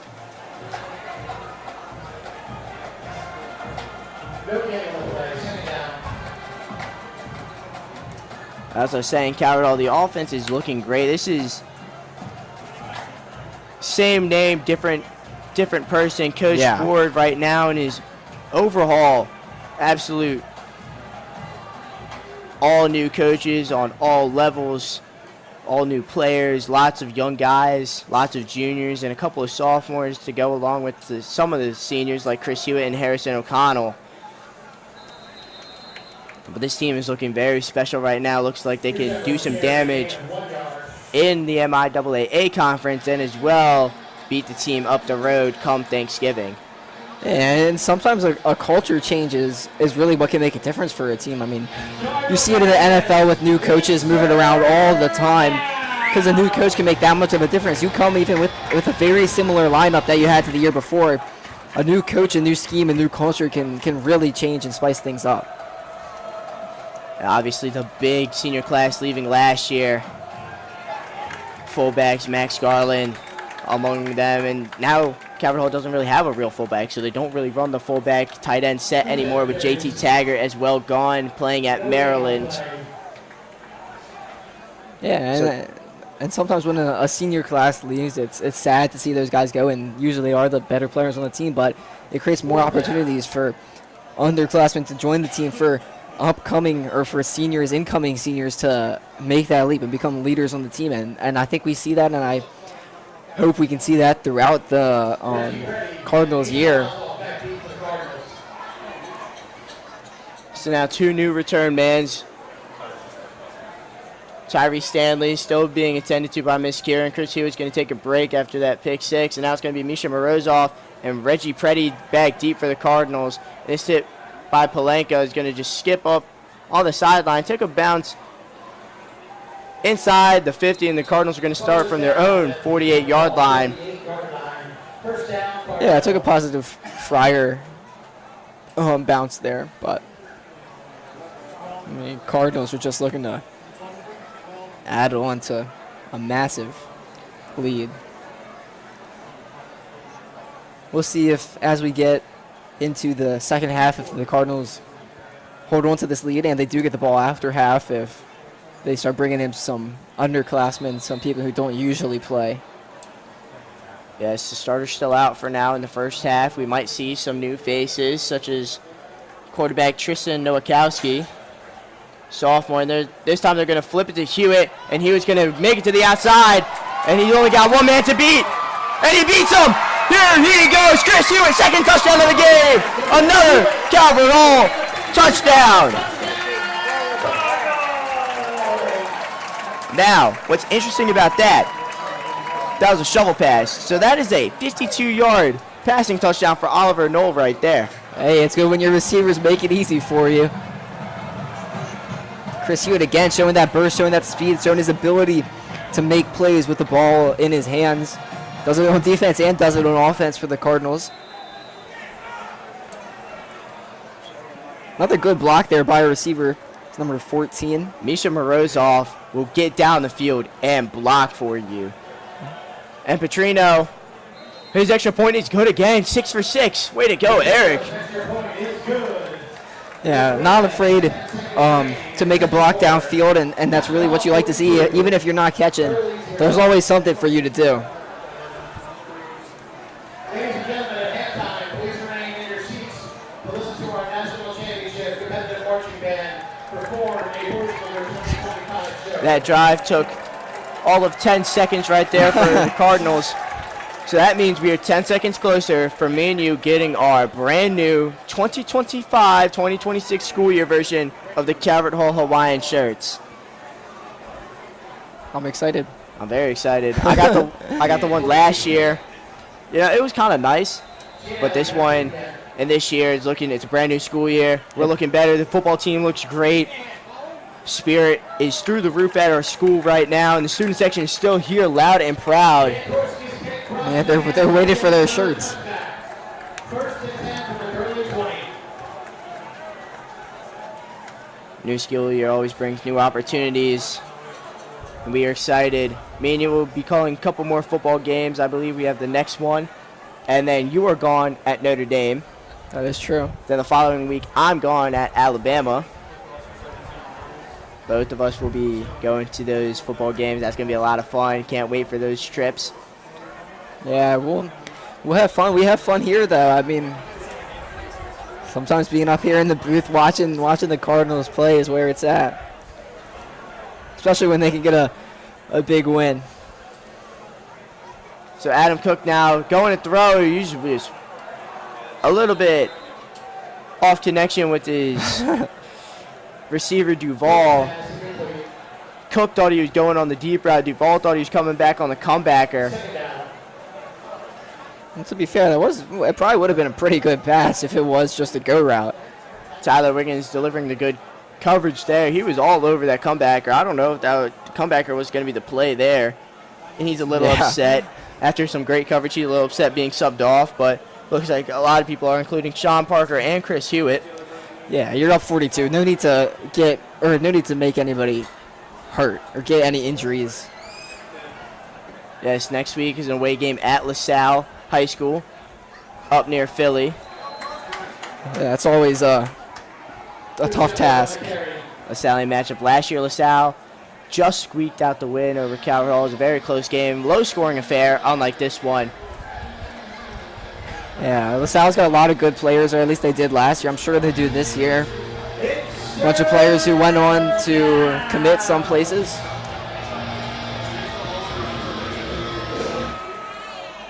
So it's third down and 11 for the Friars. I mean, I'm sure that they should pass it I'm sure they will. Adam Cook is going to roll out. To be honest, I thought he got sacked, if I'm being honest. Not sure why he was taken to the ground there, but he was. And the Aiden Palinka is going to come out again for the Friars. Really, the Cardinals could be up 49-0 going into half. It is possible. We'll see how Coach Ward wants to play this. I don't see Coach Ward being the type of guy to ease up on the gas. I really don't. I don't know. It's like you don't want to take it easy on them, but you also don't want to just rub it in. You know what I mean? There's a good punt from Aiden Palenkas. And Morozov is going to return this, and he's going to hit straight up the middle. And he's going to get tackled by number 30, Balin Bouts, whose helmet comes off this time. So now Jaden Wantland is not the only one whose helmet has come off for Curley in this game. Looks like Oliver Knoll his day is done. Unless Curley makes it very interesting in the second half.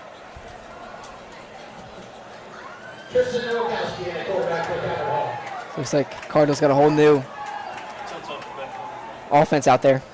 So here we go. Here's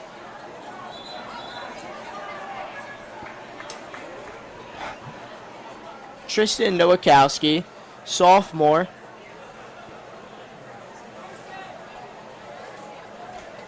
He's accompanying the backfield by Atlas Gore, who already has a rushing touchdown in this game. And Amar Lanier is the tall receiver, another sophomore, playing at the bottom of your screen. Nowakowski's first snap. He's going to hand it off to Gore, and Gore's going to go straight up the middle. Good tackle by Jack Athis to save possibly another touchdown. If the Cardinals can keep this running game going throughout the season, they're going to be tough to beat. I mean, when you have 3 backs that you can trust on any given play, that's hard to stop. And then with Nolan, Hewitt, and the other receivers out there, it can get dynamic.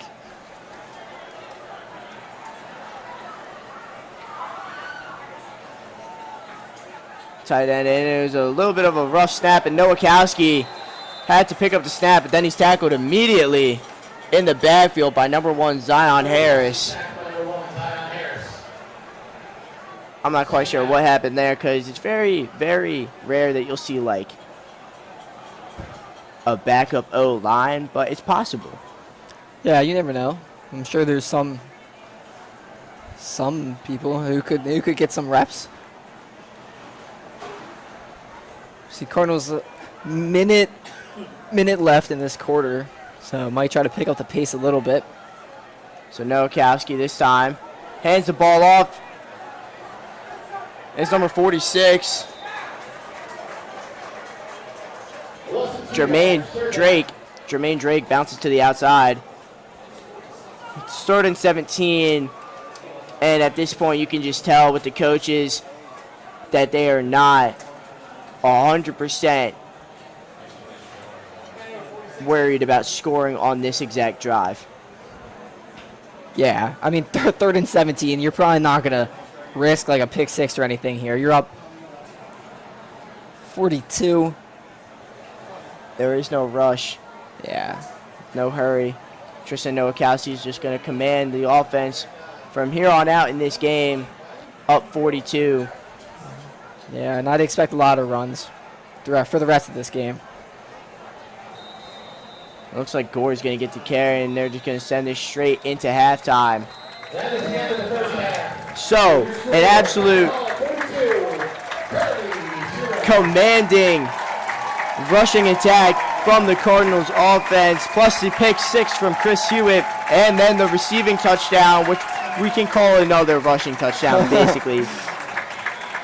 Yeah, just the overall dominant performance, blocking really off the charts for offense, and the backs and Chris Hewitt making good use of it. Even receivers downfield blocking well. Noel didn't have to do much, but it worked, and then the defense just wasn't letting anything past them. 2 rushing touchdowns from O'Connell to start. Then the one followed up by Gore. Took a little bit of a break. Azariah Holmes came in with the score. And then we also go Chris Hewitt on the pick 6. Chris Hewitt on the touch pass for 52 yards. And that's how Calvert Hall has jumped out to a 42-0 lead over Archbishop Curley. It is now halftime here. Owen and I are going to go get our Hawaiian shirts, and so are most of these Cardinal fans who have stuck it out this whole time. Been a great atmosphere tonight here at Paul Angelo Russo Stadium so far. And we hope you enjoy this halftime performance brought to you by our national championship winning marching band.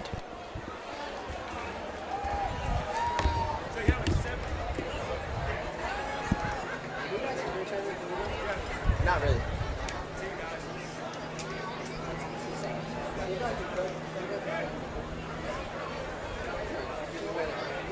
We're going down.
my books? Did you ever get one of my books? No. I think somebody gave me it just to read a couple chapters. Okay. It has the game clock there.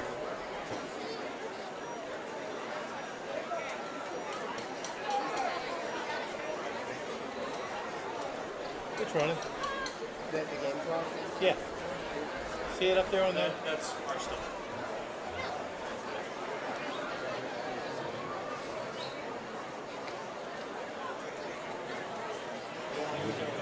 No, I'm good right now. I'm good. Yeah, I'm fine right now.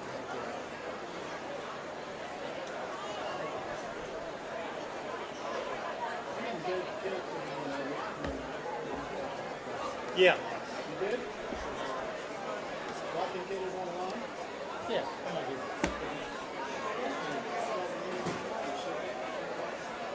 Would you? Okay.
Just a hard copy, I think, in the library.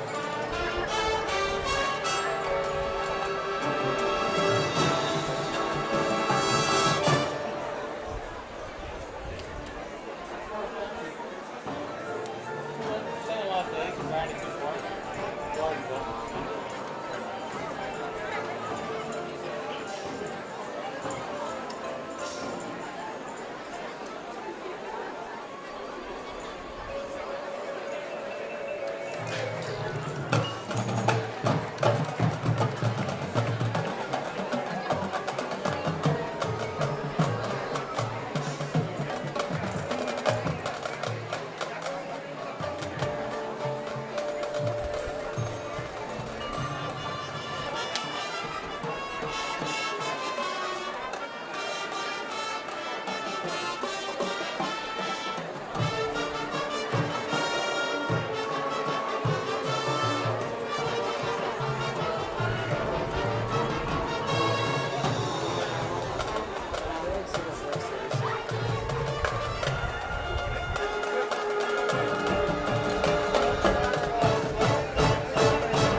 That was a portion of your competitive marching band show, Monstrous. Please come out and support the band at their local shows. Thank you.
As we come back from our halftime break, Calvert Hall, if you're just joining us, is winning 42-0 over Archbishop Curley. Owen and I just came back from getting our brand new Hawaiian shirts. They look pretty nice. They feel pretty nice. Owen's going to have fun in his extra large though, so you'll have fun with that one.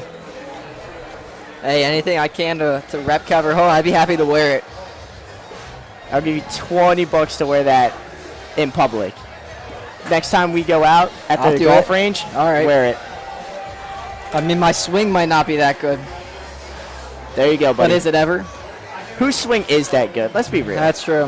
If you're this age and you're golfing, whose swing is that good? Not mine. You know what is good? How Calvert Hall played in that first half. The Calvert Hall rushing attack was on full display. I mean, we got all three backs involved. Harry O'Connell, the fast north and south type of back, he has 2 touchdowns. Azariah Holmes, shifty, strong, will shake off any defender unless you have 2 on you. Then he might just get slowed down a little. He has a touchdown. Then you go the new guy, Atlas Gore. He's got a touchdown. He got the 3rd touchdown of the game. Actually, he got one before Holmes, but I know Holmes is happy for his buddy. And then you have 2 touchdowns from Chris Hewitt. And by that math, that is 6 touchdowns, 42-0, and perfect kicks for Eric Petrino. And with about 3 minutes left, in the second quarter, new quarterback Tristan Nowakowski came in as a sophomore as backup for Oliver Knoll, whose day is going to be completed a little bit early. Yeah, it'll probably be all new names out there for the Cardinals. And I mean, they get the ball first this half, which is kind of crazy considering they're up 42-0. So you expect to see a lot of runs. With now we got this running clock, so it shouldn't really stop for much of anything. I mean, there's a world in which one drive by the Cardinals can use up a whole quarter. Odds that happens are very slim. And the Cardinals are going to start in the deepest part of their own territory for the first time. It is kind of expected off the kickoff, especially when Aiden Polinkas has such a good leg. He's a lot better as a kicker than he is a punter. His punts have not been to his liking so far. He has had some good games against St. James Academy. We had a couple punts inside their 20-yard line. But punting right now has not been a strong suit. But that kickoff looked good, and the ball is going to be on the 20-yard line. And the Calvert Hall Cardinals have their longest field by far to start off this second half. Tristan Nowakowski going to be the play caller. He has Atlas Gore in the backfield with them. And Gore's going to get the handoff, and he's going to get tackled for a loss. Stop in the backfield by number 32, Jaden Watland. We've called his name a couple of times, but because his helmet's falling off. Yeah, it's just good to see him keep it on. We'll see. I mean, Calvert Hall should be letting this play clock go down to 5 or less seconds every time before they snap the ball. Nowakowski just telling the O-line what's up. The wide receivers for him in so far, or right now I should say, are Reggie Preddy. You got Michael Johnson still in there, and then you have Amar Layden at the top of your screen. And the ball's going to go to Gore again. He's going to get tackled again in the backfield, this time by number 30, Braylon Bouts. That's rare to see 2 not productive run plays by this Calvert Hall offense after what we saw all first half. I'm sure Curley made some halftime adjustments, and Calvert Hall tried to make some of their own. So now it's 3rd and 15 from the 15-yard line. They got to get to the 30. Nowakowski has not quite even attempted a pass so far in this game. This time it's going to be his first. Spoke a little too soon. He got absolutely blown up in the backfield by Bouts and number 1, Zion Harris. So the first 3 and out for the Cardinals in this game. And he just got sandwiched. I mean, there's no sugarcoating it. Looks like there's a little bit of second string O lineman coming in right now for the Cardinals, so that is a little bit expected. Now Jaden DeCastro is punting from the back of his own end zone. And he gets it off just over the outstretched arms of the Curley defenders. And this is going to take a nice little Calvert Hall roll all the way down to the 49-yard line. And Curley's going to start inside Calvert Hall territory for the first time today. So a little bit of flip field position than it was from the first half, but anything that the Curley Friars can get with this running clock right now, down 42. Yeah, and they're racing against, obviously they got to get points, but they're also racing against the clock as well. When it keeps ticking, their chance to score 6 times is just going down with each second that comes off. So they got to score twice to get it under that 35 range to get this clock back to stoppage or stopping. You know what's sad? Last time the score was 42-0 here at Calvert Hall. Archbishop Spalding was in town, and they were the ones beating us up. As Cook makes a pass completed to number 10, Parker Janelli, finally gets a couple of reps at wide receiver. Mainly seen today as a kickoff man, but he did get hurt early in the first quarter. Yeah, usually in this A-conference football play, the question is who's going to beat Spalding.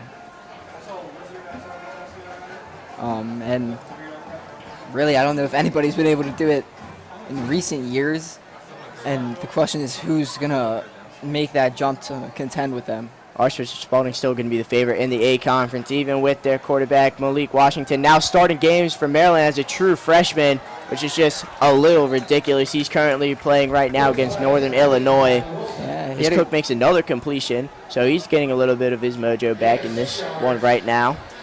Yeah, Malik Washington, good player for Spalding, obviously. He played well for Maryland. His first game against FAU. Maryland's currently winning 10-0 over Northern Illinois. They have a little bit of Friday Night Lights action down in College Park at CQ Stadium. Malik Washington's first, true home game environment like that. There will be plenty more for him to see as the true freshman. Big third down here for Curley. Yes, 3rd and 3 from the 42, and they're going to give it back. They're going to give it to the back. Michael Kachember, who got featured heavily in that first half. He's going to be stopped just short of the line to gain, and Curley at their Calvert Hall 40 is going to go for this. It's about 4th and inches here. Cardinal fans, it's 4th down. Yeah, and you know what, that run kind of showed me that they're going to go for it on 4th here, really, no matter what. We see it's 4th and less than a yard. May just go with a sneak.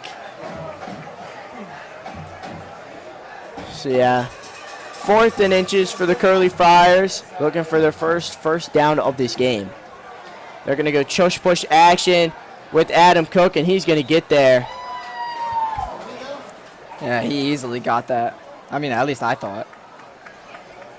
Push by the Friars. The PA announcer even called it a tush push. Why are you stopping the clock? And it looks like they're going to give them the first down. For chance, the chains have not moved yet. There we go.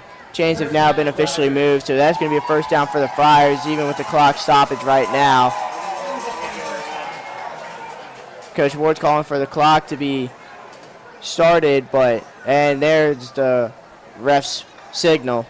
So the continued clock will still be counting down, and Kachember gets the handoff again, goes outside run. And that's a solid 4 yards for the back, Michael Kachember. Gain of 2 yards, 2nd down.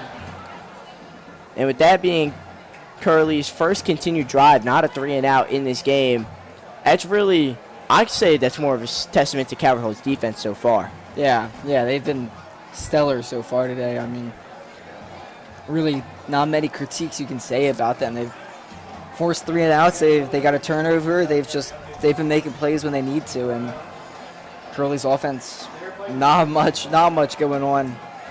Do have their best drive of the day so far, besides that one long pass early on. So, sorry, second first down. I forgot about that long play. Oh, it's going to be a strip sack fumble. And it's going to be recovered by Calvert Hall. I was so ready to hop out of my seat and call for a strip sack, fumble for a touchdown, but he ran just past the ball.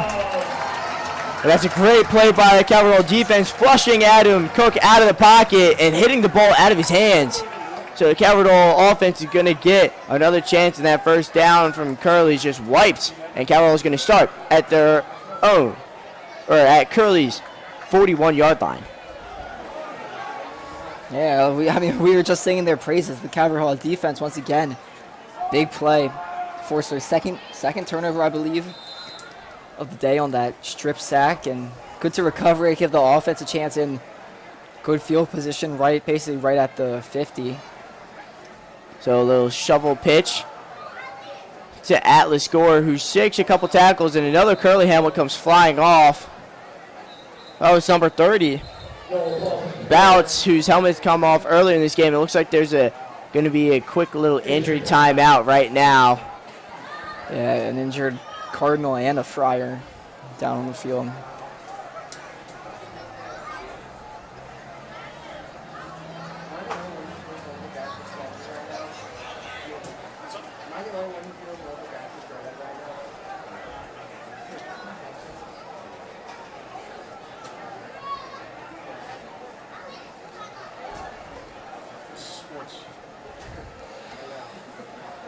Couldn't really quite tell, and especially with now how deep into the depth chart they are, it's even more hard to tell who just got down for the Cardinals. Yeah. But Atlas Gore getting most of the touches so far, and that was kind of expected.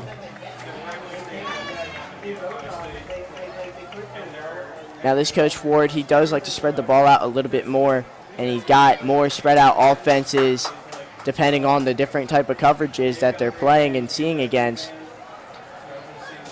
But right now, he's just been featuring all the backs. Oh, and it looks like Atlas Gore was the one who's shaken up. The guy that he must have got hit a little bit hard. He's like limping a little. Must be a lower leg or some sort of injury like that after that tackle.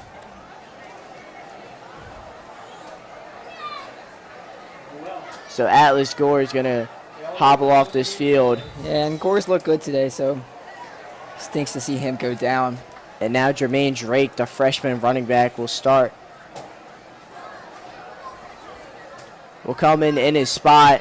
Tristan Nowakowski still in good control of this offense. Now they have two wide receivers and the tight end, Cooper Averno. And Drake's going to hit the outside. And Jermaine Drake gets a big run. Jermaine Drake with the carry. Yeah, good run. Bursted to the outside and used his speed to take him there. I mean, it sucks to see injuries, but you'd like to see the next guy ready to step up and just help out the team any way you can. So another rushing first down for this Cardinals offense.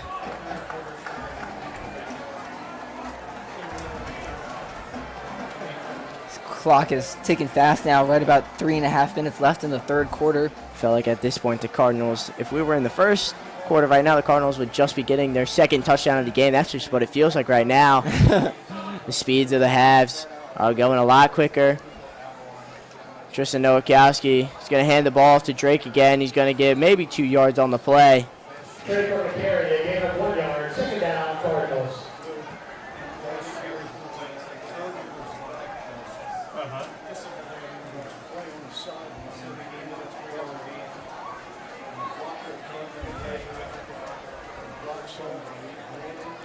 Harrison Jones, the tight end, is going to come in for Cooper Averno Jr. for junior.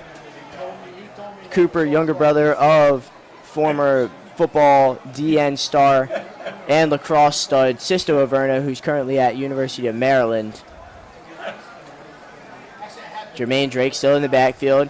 Nowakowski in the gun. Hands the ball off inside run. He hits the hole. And he gets another good positive gain there. Jermaine Drake really stepping up with Atlas Gore currently hurt, and O'Connell and Holmes obviously not playing. There's no want to risk any injury or need to play them at this point in the game, up 42-0. Yeah, no need to risk it, and it's good. You want your guys to get reps and get time in, especially even if it doesn't help you out that much this year. If that can help you out next year or in a couple years when, if they're freshmen and now who can be ready to play their junior and senior years. So Michael Johnson came off, and Dayon Cruz Harris, the senior, came in. And it looks like now Jermaine Drake's going to bounce off the outside. He hit off the tackles, flips the field basically. And my lord, Bouts needs to keep his helmet on. That's his third time in this game. That was a lot of running to get 3 yards. Good effort there to make something out of nothing. So it's 4th down and 1, and the Cardinals are going to keep the offense on the field at this point. They don't have the great leg of Ryan Zakowski anymore, who could hit a field goal from this distance, but he is now graduated. So Cardinals are now just going to go on 4th and 1. Under a minute left in the third quarter already. So Jermaine Drake's going to get the ball again. He's going to hit the outside. He's going to get first down easily. And the Cardinals are going to have to run one more play in this third quarter. No scoring so far in this quarter, but only about four total offensive drives. Maybe 3. I think it's 3. Looks like holding on the Cardinals. I'm pretty sure this is the 3rd offensive drive in this quarter.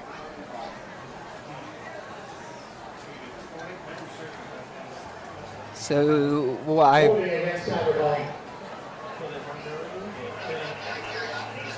so that'll move line of scrimmage back.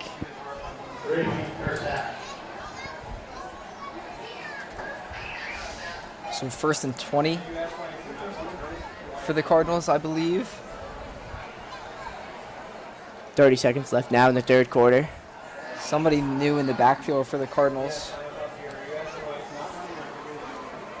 Penalty.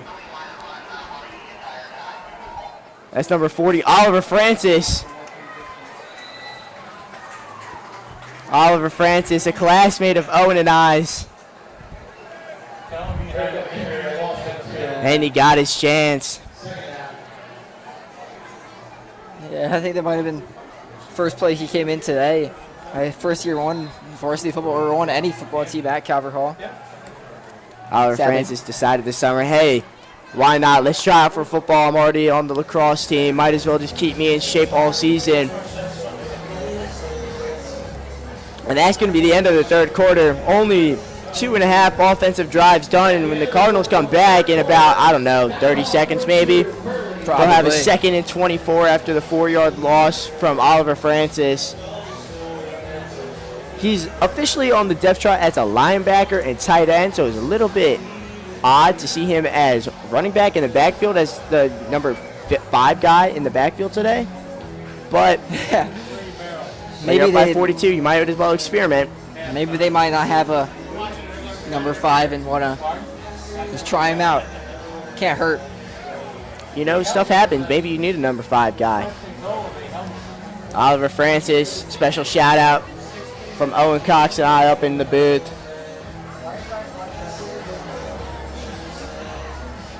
Oliver Francis also an admissions ambassador and a McMullen scholar.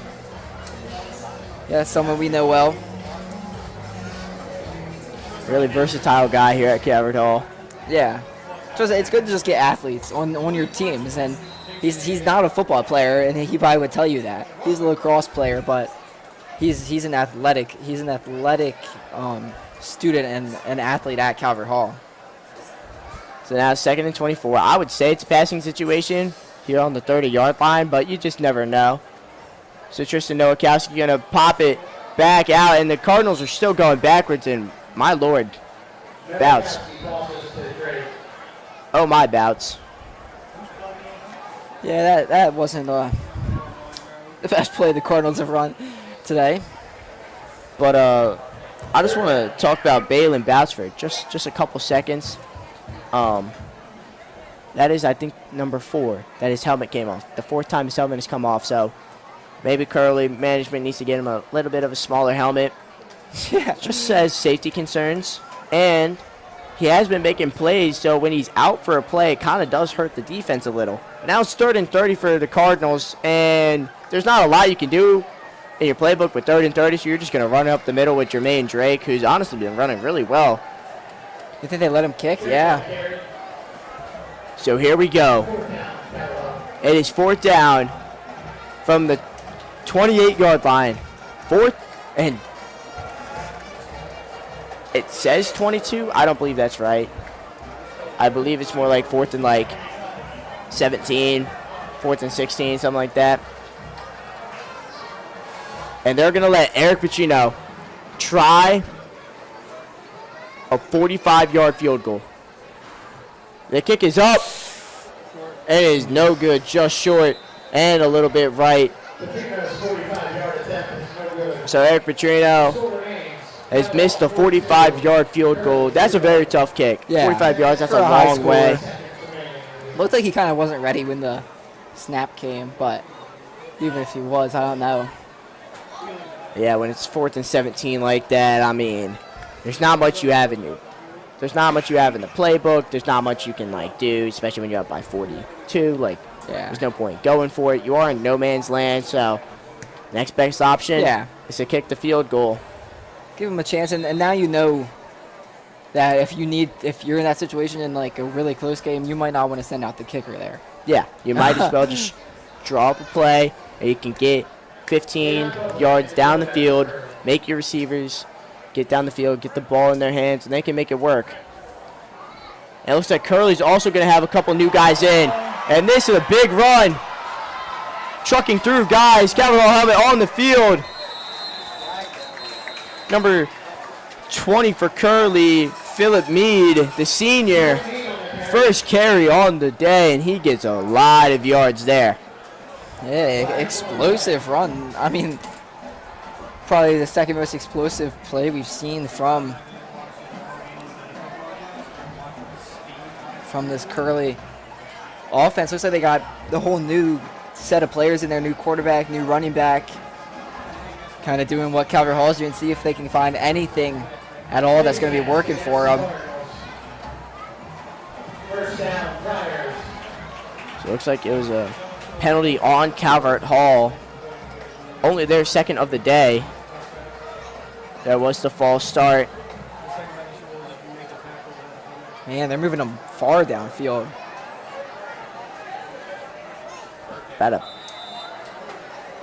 Is that a 15-yard penalty? Might have been. Maybe it was unsportsmanlike conduct or something by. It was happening during the flag was thrown during the tackle, and they're now calling to stop the field. Something on the field. What is that, a bat? The critter? Where? On the field.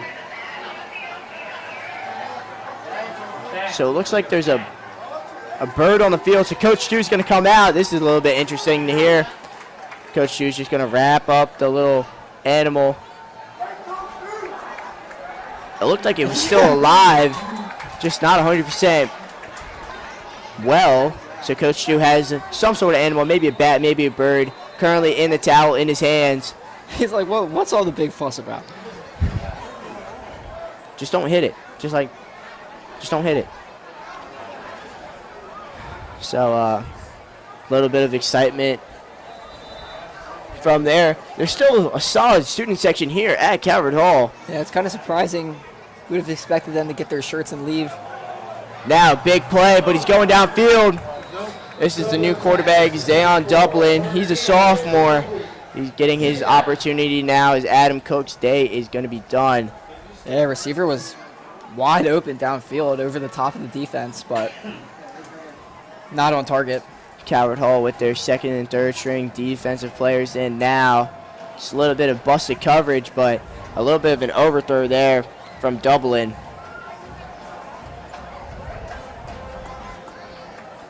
But they got mostly the same guys. They got Tyler Wilson in. Jamal O'Neal is still in the game. The mainly new running back, Philip Mead, who they're going to give it to here, but he's going to get stopped just before the line of scrimmage. So great play by Calvert Hall. Will Garland was in there to make the tackle.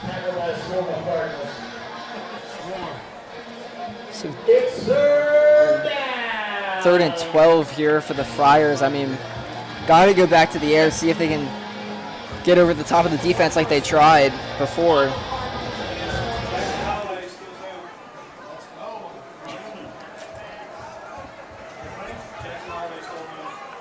We're at the 7.5-minute mark here in the fourth quarter. The second half has gone by a lot quicker with the running clock up by 35 after halftime. That is MIAA rules. So Dublin with a quick pass off the hands. Yeah, they Off the hands of Wilson. They went to the air, tried to just do a little screen pass, but I mean, not much has been working for Curley today. I guess they'll go for it because why not? 4th and 12 on the Calvert Hall. It looks like 33-yard line. I mean, you just got to go for it. Yeah, I mean the clock is it's ticking.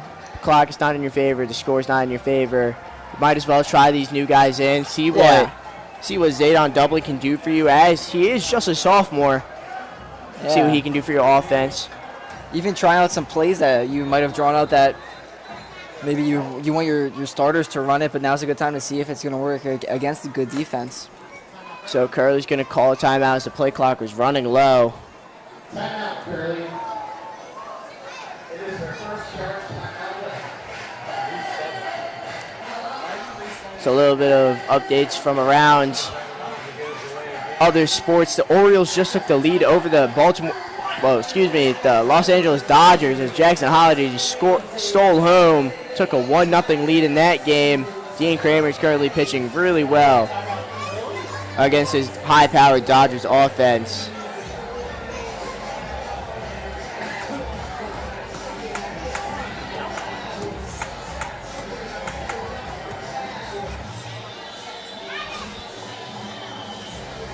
Dean Kramer through 5 innings so far, only allowed 1 hit, but he was pulled kind of early. A little bit interesting there. Dietrich End has now come on in relief. But we're back to football. Maryland is winning 10-3 over the Northern Illinois Huskies. And the Chargers just added a field goal to make the score 10-0 in Sao Paulo, Brazil over the Chiefs, which we love to see.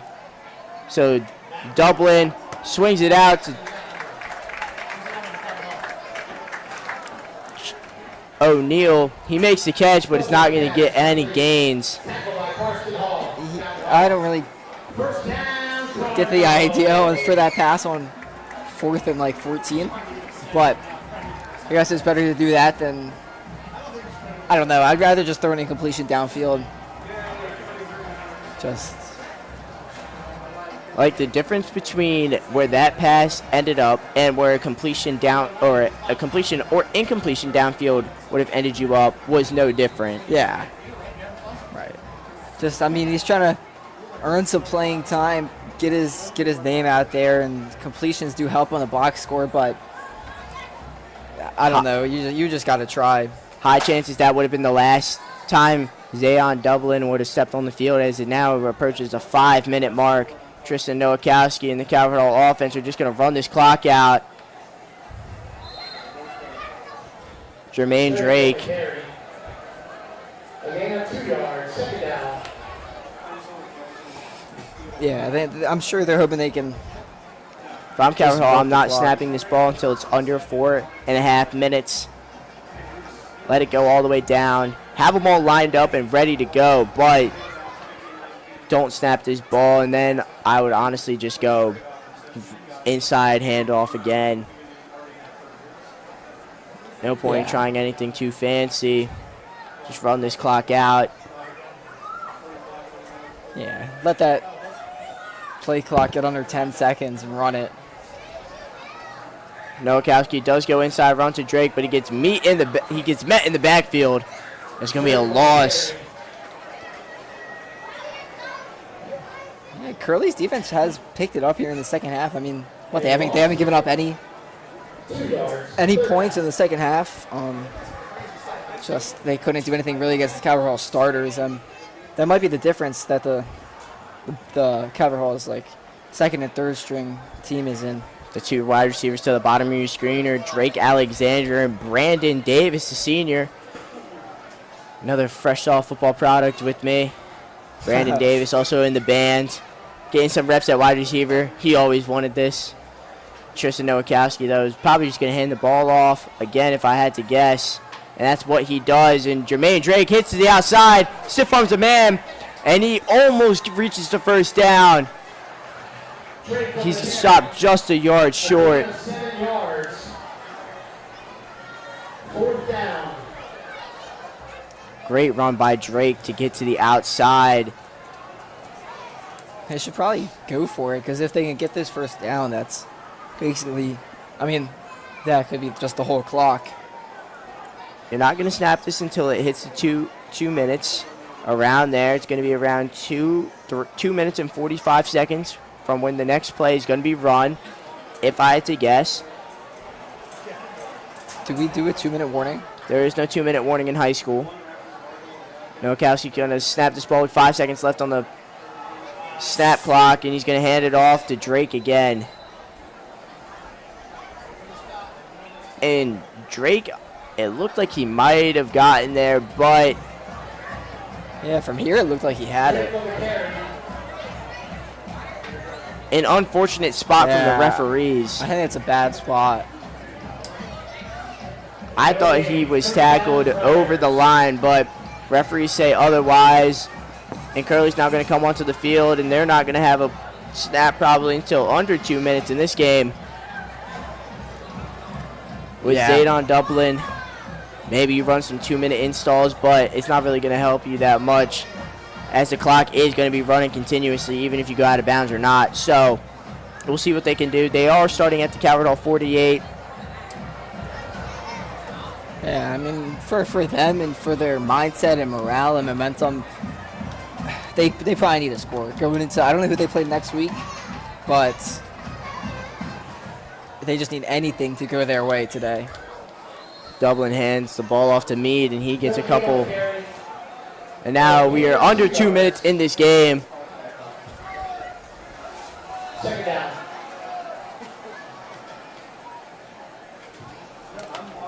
Yeah, and I mean, they might also just want it to be over. Calvert Hall players making the rounds with their high fives on the sideline. Oh, and this is going to be a new back for Curley.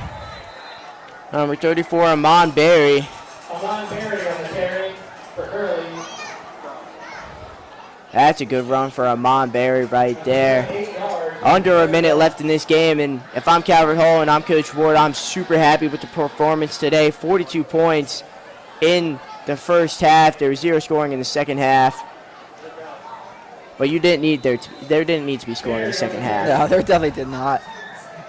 Both defenses, I mean, Calvert Hall's defense played great the whole game. Curley picked up a little bit, but Calvert Hall's backups were in, so a little different. But yeah, you got to be happy. It's an opponent you should have beat. No offense to Curley, like we said, but it's an opponent you go in there thinking, hey, we should win this game, and they took care of business. They did what they had to do. Getting ready for tough games, A Conference LaSalle, for these tough games that are going to come up. Last play of the game. If I'm Curley, I'm just taking a shot. Zaydon Dublin took a huge shot in the backfield. And that's going to be the final play of the game. And your Calvert Hall Cardinals have moved on to 2-0. What a great performance from the offense and the defense, shutting out Archbishop Curley's offense. But it was mainly the rushing attack early and often in this one for Calvert Hall as the defining time in this game. Harry O'Connell with 2 touchdowns. Chris Hewitt with 2 total touchdowns, 1 on offense and 1 on defense. And Calvert Hall looks forward to next week up in Philadelphia against our LaSallian counterparts, LaSalle College High School. Finn Keehan on the camera, Mr. Travers just supervising Owen and I up in the booth. We say thank you and have a great night as we sign off from Paul Angelo Russo Stadium. Have a good night, everybody.